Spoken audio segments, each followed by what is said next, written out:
श्री सद्गुरुदेवाय नमः। जय श्री गणपति देवाय नमः। ओम नमो भगवते वासुदेवाय। श्रीमद् भागवत महापुराण तृतीय स्कंद 16वां अध्याय। जय विजय का बैकुंठ से पतन। श्री ब्रह्मा जी ने कहा, देवगण, जब योग निष्ठ सनकादि मुनियों ने इस प्रकार स्तुति की, तब बैकुंठ निवास श्री हरि ने उनकी प्रशंसा करते हुए यह कहा। श्री भगवान ने कहा, मुनिकन, ये जय विजय मेरे पार्षद हैं। इन्होंने मेरी कुछ भी परवाह न करके आपका बहुत बड़ा अपराध किया है। आप लोग भी मेरे अनुगत भक्त हैं, अतः इस प्रकार मेरी अवज्ञा करने के कारण आपने इन्हें जो दंड दिया है वह मुझे भी अभिमत है। ब्राह्मण मेरे परम आराध्य हैं। मेरे अनुचरों के द्वारा आप लोगों का जो तिरस्कार हुआ है उसे मैं अपना ही किया हुआ मानता हूँ, इसीलिए मैं आप लोगों से प्रसन्नता की भिक्षा मांगता हूँ। सेवकों के अपराध करने पर संसार उनके स्वामी का ही नाम लेता है। वह अपयश उसकी कीर्ति को इस प्रकार दूषित कर देता है जैसे त्वचा को चरम रोग। मेरी निर्मल सुयश सुधा में गोता लगाने से चंडाल पर्यंत सारा जगत तुरंत पवित्र हो जाता है।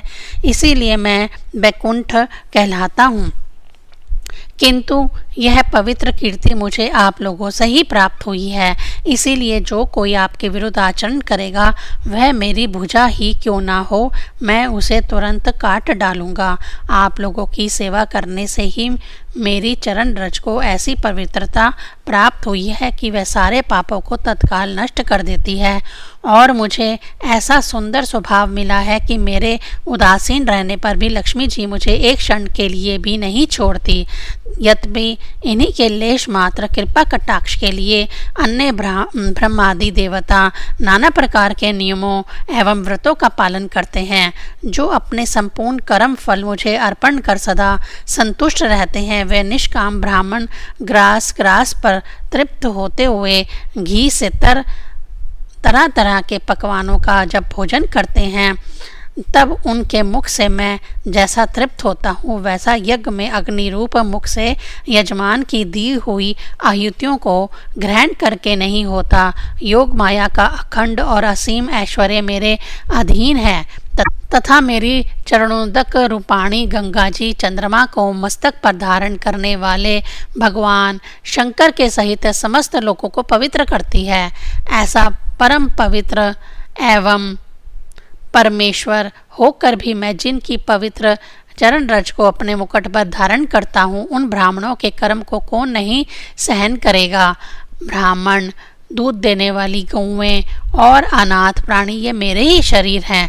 पापों के द्वारा विवेक दृष्टि नष्ट हो जाने के कारण जो लोग इन्हें मुझसे भिन्न समझते हैं, उन्हें मेरे द्वारा नियुक्त यमराज के घृत जैसे दूत, जो सर्प के समान क्रोधी हैं, अत्यंत क्रोधित होकर अपनी चोंचों से नोचते हैं। ब्राह्मण तिरस्कार पूर्व कटु भाषण भी करे तो भी जो उसमें मेरी भावना करके प्रसन्न चित्त से तथा अमृत भरी मुस्कान से युक्त मुख कमल से उसका आदर करते हैं, तथा जैसे रूठे हुए पिता को पुत्र और अपने लोगों को मैं मनाता हूँ, उसी प्रकार जो प्रेम पूर्ण वचनों से प्रार्थना करते हुए उन्हें शांत करते हैं, वे मुझे अपने वश में कर लेते हैं। मेरे इन सेवकों ने मेरा अभिप्राय न समझकर ही आप लोगों का अपमान किया है, इसलिए मेरे अनुरोध से आप केवल इतनी कृपा कीजिए कि इनका यह निर्वासन काल शीघ्र ही समाप्त हो जाए। यह अपने अपराध के अनुरूप अधम गति को भोग कर शीघ्र ही मेरे पास लौट आएं। श्री ब्रह्मा जी कहते हैं, देवताओं, सनक आदि मुनि क्रोध रूप सर्प से डसे हुए थे तो भी उनका चित्त अंतःकरण को प्रकाशित करने वाले भगवान की मंत्रमय सुमधुर वाणी सुनते सुनते तृप्त नहीं हुआ।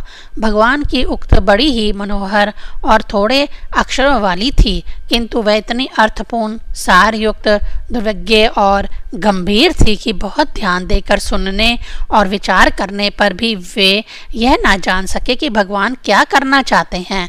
भगवान की इस अद्भुत उदारता को देखकर वह बहुत आनंदित हुए और उनका अंग अंग पुलकित हो गया। किया। फिर योग माया के प्रभाव से अपने परम ऐश्वर्य का प्रभाव प्रकट करने वाले प्रभु से वे हाथ जोड़कर कहने लगे।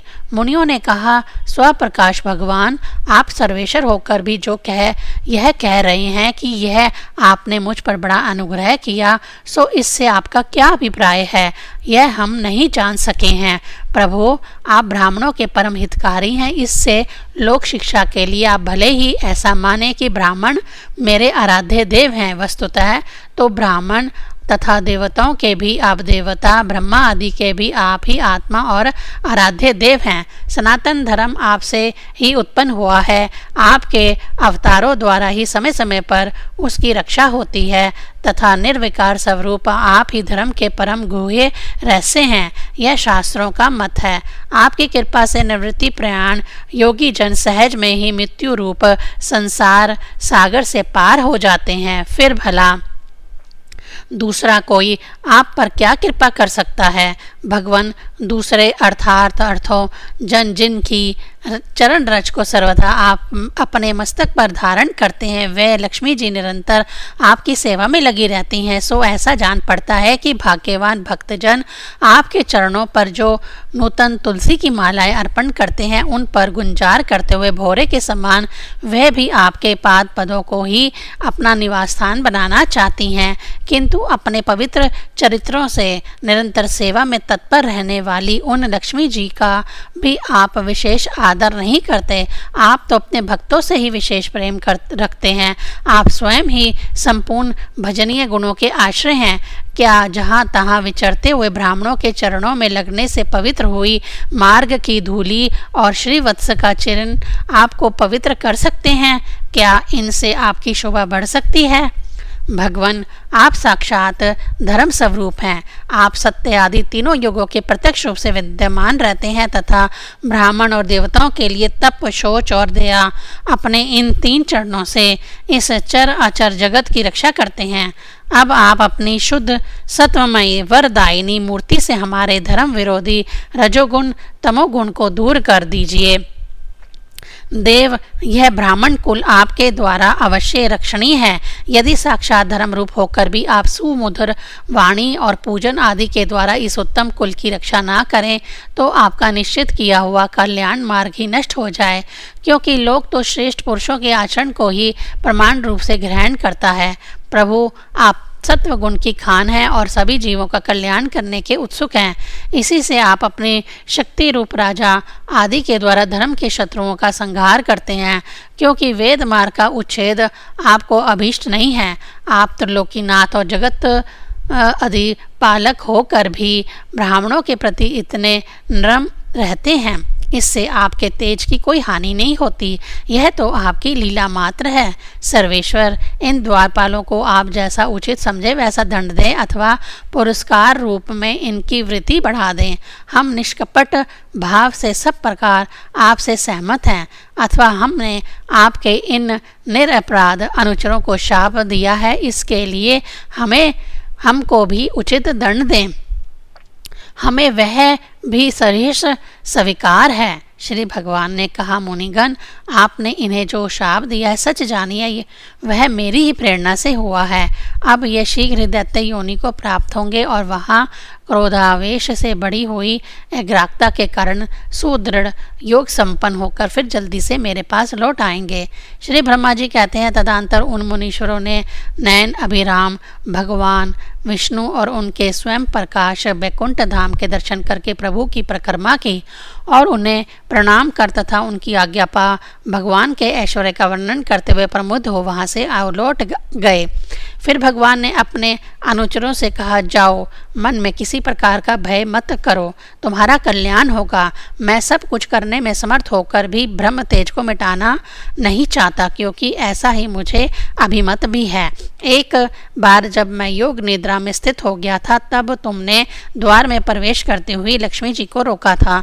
उस समय उन्होंने क्रोध होकर पहले ही तुम्हें यह शाप दे दिया था।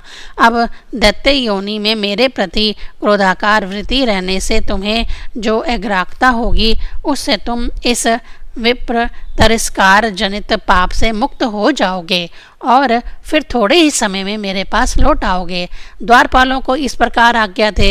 भगवान ने विमानों की श्रेणियों से सुसज्जित अपने सर्वाधिक श्री संपन्न धाम में प्रवेश किया। वे देवश्रेष्ठ जय विजय तो ब्रह्म शाप के कारण उस आलंघनीय भगवत भक्त में श्रीहीन हो गए तथा उनका सारा गर्व गलित हो गया। पुत्रों, फिर जब वह वैकुंठ लोक से गिरने लगे तब वहाँ श्रेष्ठ विमानों पर बैठे हुए वैकुंठ वासियों में महान हाहाकार मच गया। इस समय दति के गर्भ में स्थित जो कश्यप जी का उग्र तेज है उसमें भगवान के उन पार्षद पर्वों ने ही प्रवेश किया। उन दोनों असुरों के तेज से ही तुम सबका तेज फीका पड़ गया है। इस समय भगवान ऐसा ही करना चाहते हैं। जो आदि पुरुष संसार की उत्पत्ति स्थिति और लय के कारण हैं, जिनकी योग माया को बड़े बड़े योगी जन भी कठिनता से पार कर पाते हैं, वह सत्वादी तीनों गुणों के निहंता श्री हरि ही हमारा कल्याण करेंगे। अब इन विषयों में हमारे विशेष विचार करने से क्या लाभ हो सकता है। 16वां अध्याय संपूर्ण।